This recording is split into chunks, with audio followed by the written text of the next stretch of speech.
Assalamualaikum warahmatullahi wabarakatuh.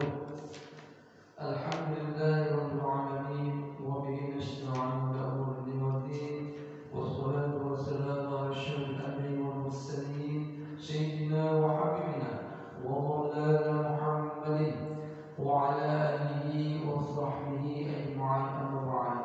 Syukurallah senantiasa kita panjatkan kehadirat Allah Subhanahu wa taala atas karunia dan nikmat-Nya terutama nikmat iman wal Islam, nikmat sehat walafiat, nikmat panjang umur, juga nikmat kesempatan sehingga pada pagi hari ini kita masih menunaikan kewajiban kita yaitu salat subuh secara berjamaah dan akan dilanjutkan dengan kajian.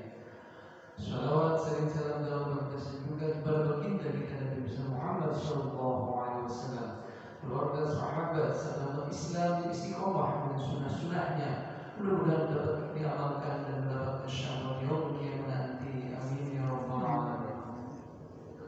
Jemaah sekalian Allah, kita akan lanjutkan kajian kita yaitu pembacaan kitab Syarah Hadis Pilihan Bukhari Muslim karangan Abdullah bin Abdurrahman Al-Bashar. Dan pada pagi hari ini kita akan membahas tema hewan kurban. Al-Hadyu adalah hewan yang dikurbankan untuk Baitul Haram, baik berupa unta, lembu, dan lainnya. Yang dimaksud penyerahannya kepada Baitul Haram ialah untuk berbuat kebaikan kepada tetangga dan kepada para peziarah dari kalangan fakir miskin. Dan itu merupakan kurban yang paling utama di sisi Allah. Karena sedekah dan infak merupakan ibadah yang paling utama, apalagi jika dilakukan di tanah haram, untuk menyantuni orang-orang yang mengkhususkan diri dalam ibadah kepada Allah di sana dan mereka yang ada di sekitarnya. Di dalam hadis baginda Rasulullah SAW bersabda dari Aisyah radhiyallahu anha, dia berkata, "Aku melingkarkan tanda kalung di leher hewan kurban Rasulullah SAW dengan tanganku sendiri. Kemudian beliau mengumumkannya dan memasang tanda kalung, atau aku yang memasangnya, kemudian beliau mengirimnya ke Ka'bah dan beliau tetap berada di Madinah. Sebagian dari apa yang diharapkan atas diri beliau maka menjadi halal bagi beliau." Rasulullah SAW sangat menghormati Al-Baitul Atiq, Ka'bah, dan mensucikannya. Jika beliau tidak datang sendiri ke sana, maka beliau mengirim hewan kurban sebagai pengagungan terhadap Ka'bah dan untuk menyantuni para penduduk di sekitarnya. Jika beliau mengirim hewan kurban, maka beliau memberi tanda kalung agar orang-orang mengetahui bahwa itu merupakan kurban untuk dibawa ke Ka'bah, sehingga mereka menghormatinya dan tidak mengganggunya. Untuk menegaskan pengabarannya, Aisyah menuturkan bahwa dia sendiri yang memasang tanda kalung itu jika beliau mengirim hewan kurban sementara beliau berada tetap di Madinah. Beliau tidak menghindari sedikit pun dari hal-hal yang harus dijauhi orang-orang ihram, seperti menjauhi istri, wangian pakaian, jahit, dan lain sebagainya. Tapi beliau tetap menghalalkan hal-hal yang memang dihalalkan. Kesimpulan dari hadis tersebut, yang pertama, sunnah mengirimkan hewan kurban ke Baitul Haram dari negeri yang jauh meskipun tidak bersama orang yang berkurban. Karena mengirimkan hewan kurban ke Baitul Haram merupakan sedekah bagi orang-orang miskin di tanah haram, pengagungan terhadap Ka'bah dan takarub kepada Allah dengan cara memberi kurban demi ketaatan kepadanya. Yang kedua, sunnah memberi tanda pada hewan kurban, seperti memberinya tali dari tali berliba, dari sandal, kulit pohonan, atau apapun yang berbeda dari tali yang biasa digunakan, agar orang-orang mengetahuinya lalu menghormatinya. Yang ketiga, orang yang mengirimkan hewan kurban bukanlah orang yang ihram, karena ihram merupakan untuk haji atau umrah. Yang keempat, tidak diharapkan atas orang yang mengirimkan kurban seperti hal-hal yang dilakukan atas orang yang melakukan ihram. Menurut Ibnu Munzir, jumhur mengatakan orang yang mengirimkan hewan kurban bukanlah orang yang melakukan ihram, sehingga tidak ada kewajiban apapun atas dirinya. Itulah pendapat para fuqaha berbagai negeri. Yang kelima, boleh mewakilkan untuk membawa hewan kurban ke Baitul Haram dan menyembelihnya. Yang keenam, syariat ditetapkan karena ada kemaslahatan yang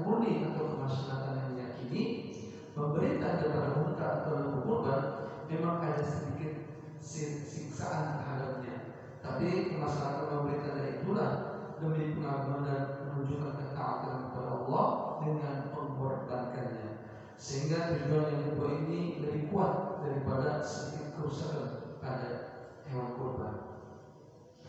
Yang ketujuh, yang lebih baik ialah mengirimkannya dalam keadaan dikalungi tali di leher dari tempatnya dan bukan dari tempat ihram, agar ia tetap dihormati ketika ia lewat dimanapun, dan untuk membangkitkan kompetisi dalam ketaatan sehingga manfaatnya menyebar luas.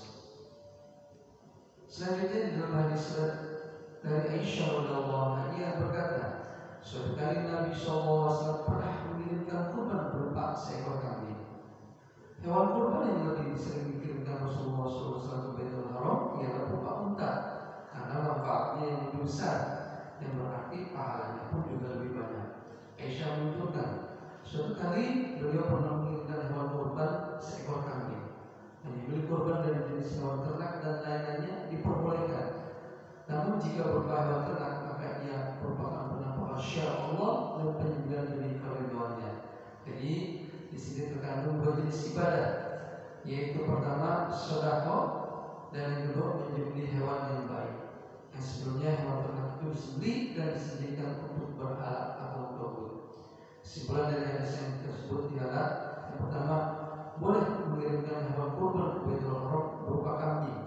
Yang kedua, yang lebih banyak dilakukan Rasulullah SAW ialah mengirimkan hewan kurban dan harta yang paling baik di kalangan orang-orang Arab, yaitu unta.